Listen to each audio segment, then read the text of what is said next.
Hello and welcome to the Saturday, the actual Grand National in the saddle with Dave and Daryl. I've got a few really strong fancies. Well, I say a few. There's two that I fancy quite strongly. One of them that everyone will know what it is. But we'll kick off with the Handicap Hurdle. This is it's a race where I'm probably going to get some abuse from Daryl, but because we need to keep these short, please keep the abuse to a minimum, please. I think it looks a pretty exciting race, I guess, because you can make a case for quite a few runners in there. I'll be putting in, I think I'm going to go 5 because I'm just so confident in some other legs. Of those 5, Kid Commando goes in, untested over this trip. I think it will suit him. I've always thought his mark was maybe a tiny bit high, but you tell me this all the time. Obviously, you need to make the change, distance, track, all those sort of things. So maybe that will help him unlock a bit of improvement.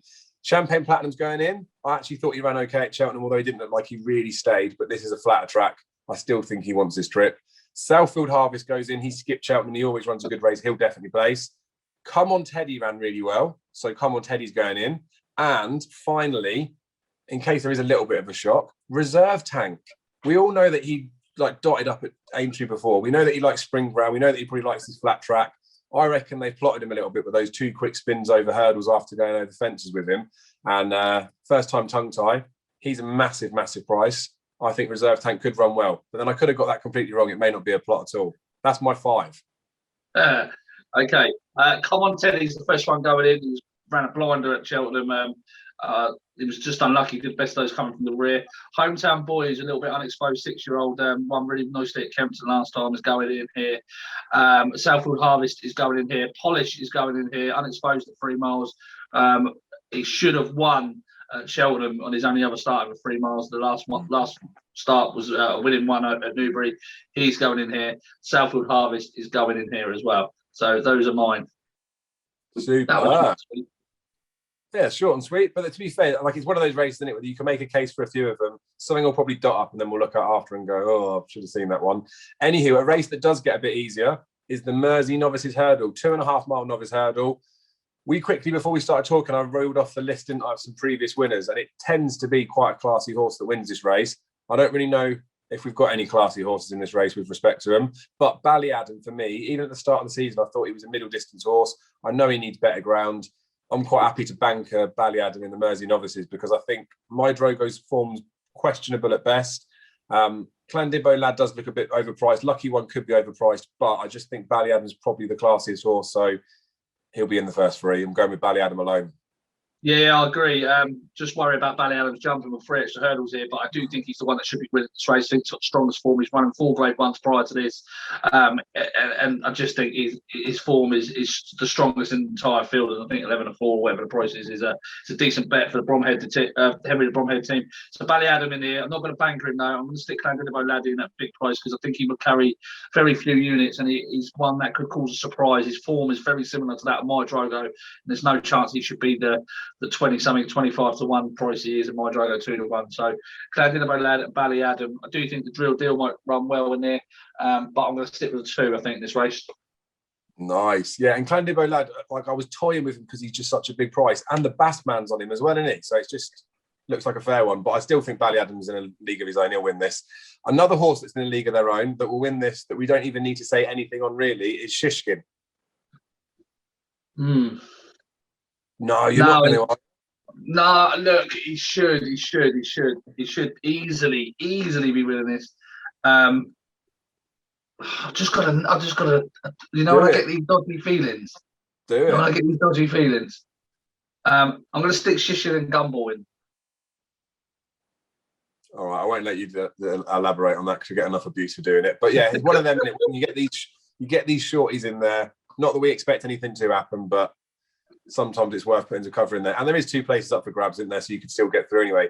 The Liverpool Hurdle, the Stairs Hurdle, again, because we're keeping it short, don't give me too much abuse on here, but I'm deserting Paisley.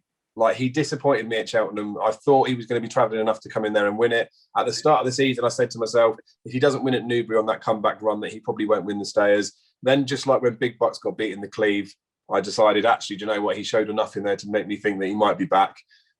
He just wasn't good enough at Cheltenham, and I don't think he'll be good enough here. Time Hill probably would have won that Stairs for me if he'd have run, so Time Hill's definitely going in. I think it's the time for the change of the guard. And then Roxana, she ran so well here before. She's in decent form this season, bar that Mares Hurdle run, and I don't think Cheltenham really suits her. So if I stick the two of them in, I'm definitely through. Yeah, Time Hill for me, really, really fancy him. I think if the cap bit's probably a little bit overpriced, but Time Hill, I love him. I'm going to have a whack on this. And I'm going to have a little bit of a saver on Dole Kerr for Novices as well, a big price. So those just the two for me in this race. I don't think Time Hill will be out of that three, that's for sure. And I think he should be winning this quite comfortably. I think this track will definitely suit him. We've got 3 hurdles in the home straight at Aintree, whereas at Cheltenham you've got the second last and a real long run to the final flight. The likes of Paisley Park can build up their momentum at that case, whereas I think Time Hill's just going to travel, pop, and then go after the last. So yeah, Time Hill, banker material, but Dole Kerr in there just because he's going to carry very few units, and he might have frame. Nice, like it. So I've been fairly confident through most of the races, to be honest, and that doesn't really change in the 4:15 Grade 3 Handicap Chase. Like Happy Go Lucky, I couldn't say that he bumped into one at Cheltenham, but he jumped so poorly that if he had another go around that race and he jumped a bit better, I think he probably could have won at Cheltenham. So now that he's only gone up, I think he's only gone up £2. He's got another opportunity here. His jumping normally is so much better. I think he's fine on this quicker ground. I think Happy Go Lucky should be winning this. I think he's got a proper favourites chance. He can't jump that badly 2 times on the spin, I don't think. And then the only other thing I'm going to put in for cover is Snow Leopardess. Just think now back in handicap company. She's been pretty good this season. I think she's capable of this career high mark. She ran okay in that, what do we call it? National Hunt Chase at Cheltenham, albeit she was well behind the 3, like the first, second and third. But those horses are much classier. I think off of that mark, she'll go quite well. So they're the 2 for me.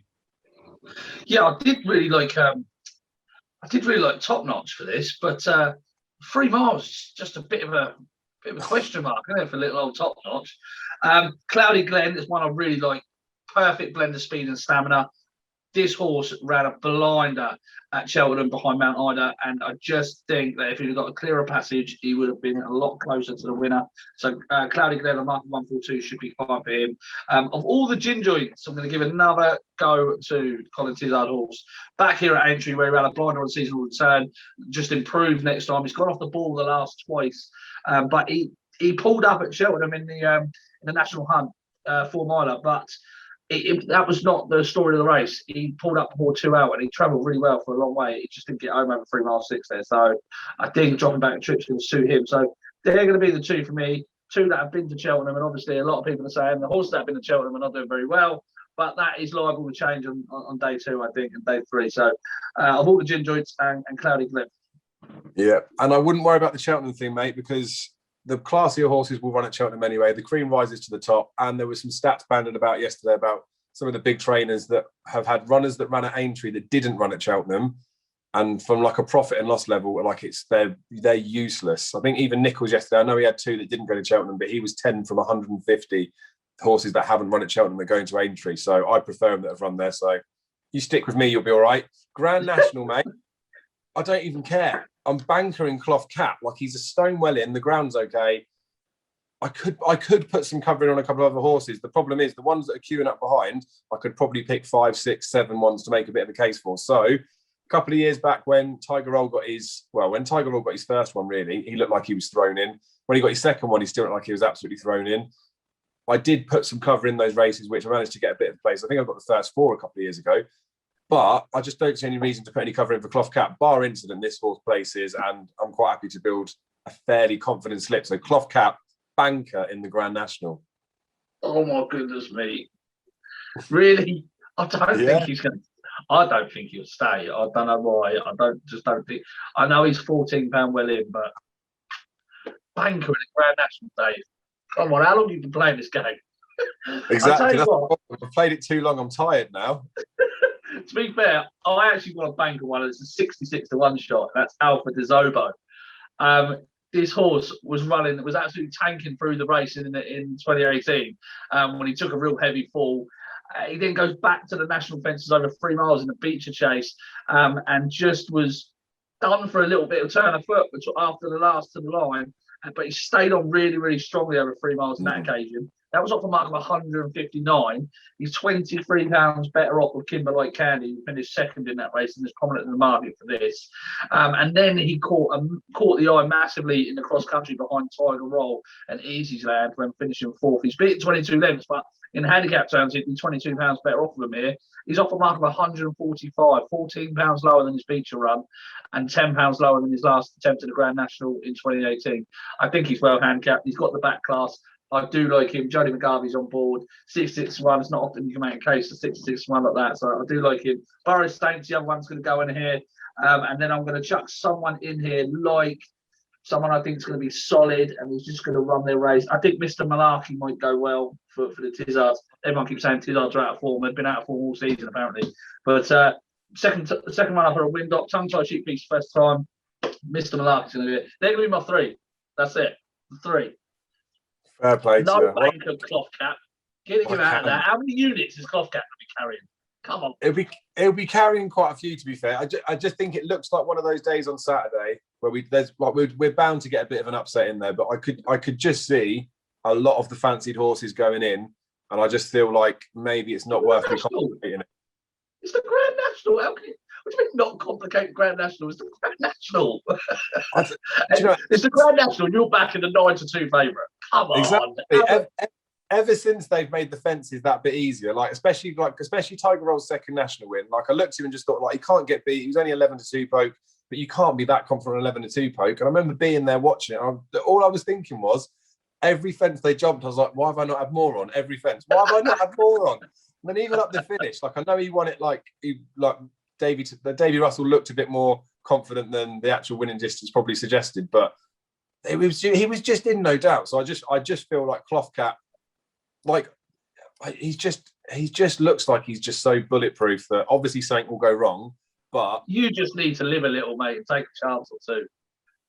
Yeah, maybe. But in this instance, I'm looking at trying to pick up a monster syndicate payout, and I think that all this extra cover in other races that people will be shoving in, not just you, other people as well, because it'll be a big pool, I don't think it will necessarily be needed. So this could be a day where a lot of the short price ones are going in and the dividend is going to be huge. If not as well, if we're sat on a tidy position, then you've got the option for cash outs as you go into the last leg, but won't be doing that. Cloth Cap's going to bolt up, bar incident. I'll bet he's not in the top three.